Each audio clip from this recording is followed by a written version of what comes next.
Well, good morning everybody. It's Sunday, July 21st at about 10:25 in the morning. And I'm out here just walking around our flower gardens. I thought I'd take people on a bit of a tour. I think I'm going to present this a lot in photographs, but I'll do a few little video clips as well.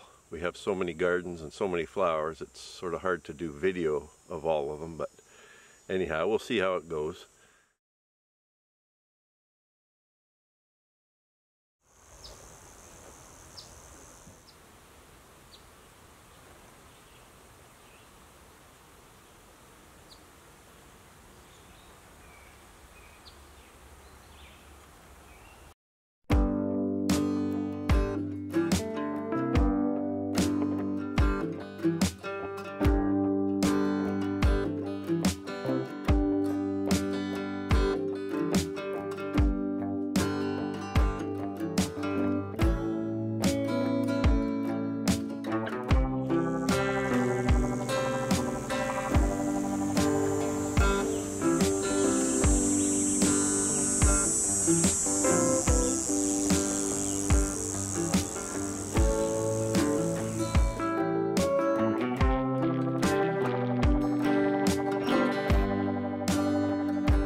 So on either side of the Easter Island head I have here in the garden are two annual salvias that I've never had before, but I saw them in another person's garden down in southwestern Ontario a couple years ago and really liked them, and the hummingbirds were enjoying them, so I thought I'd try to find them and get them. So here they are finally. We managed to find these at a garden center not too far away. So this one here is called Rockin' Deep Purple, and they have the nice tubular flowers that are well adapted to have hummingbirds and butterflies feed from them. This one is called Rockin' Blue Suede Shoes, and it's a more striking plant in some ways, although they're both beautiful and they're nice mixed together. If you had a large area of both types mixed together, it would be very pretty.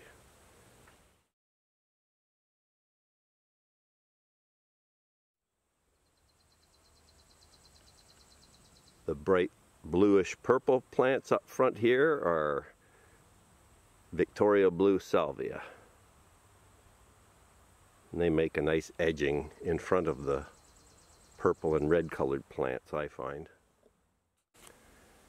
I believe this orange colored coneflower was called sombrero orange. And this white coneflower was called white swan, and it's a common one that you see at a lot of nurseries.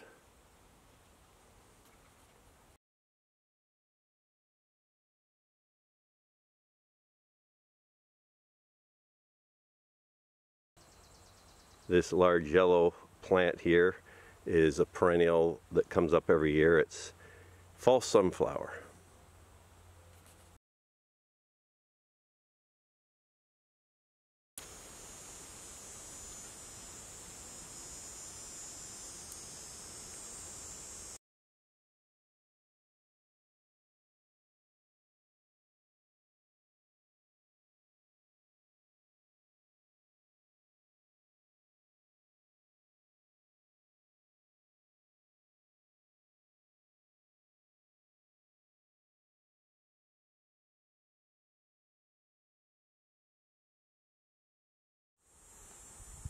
Here are some beautiful rudbeckias, bicolored rudbeckias known as Gloriosa daisy. And these have 5 or 6 inch wide flowers. Just striking colors. You can see here the size of the flowers. Beautiful.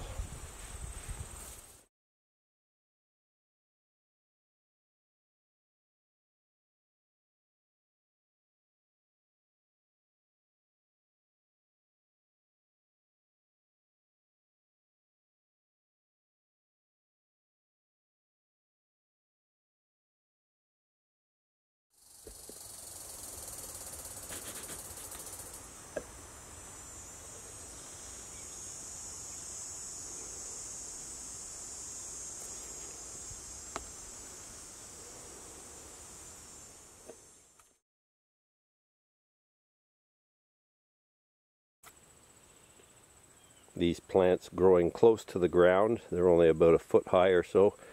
These are types of beggar's ticks. You can get a wide variety of these now at the nurseries. And they come in yellows like this and oranges.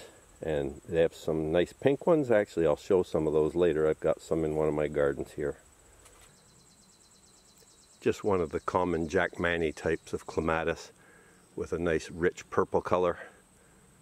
Very pretty, growing up a trellis here that I just made out of a fencing material.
This is an annual coreopsis that I've grown for the last few years.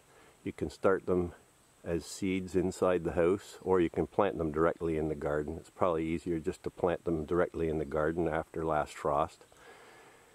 And these are a gorgeous plant. They get about 3 to 4 feet tall, and they have this beautiful bicolored flower with a deep red velvet center, surrounded by bright yellow petals on the edges.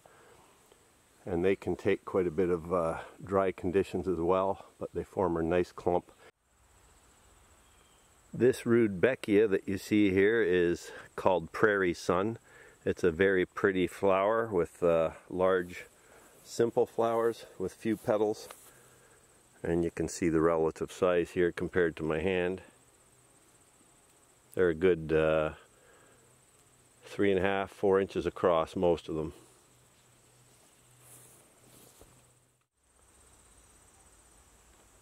Just a close-up here of one of the zinnia heads. Again, these are nice large flowered zinnias, 3 to 4 inches across. And these are multicolored, so here they're fuchsia to orange to mauve, primarily deep red, very pretty.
Here we have some gooseneck loosestrife.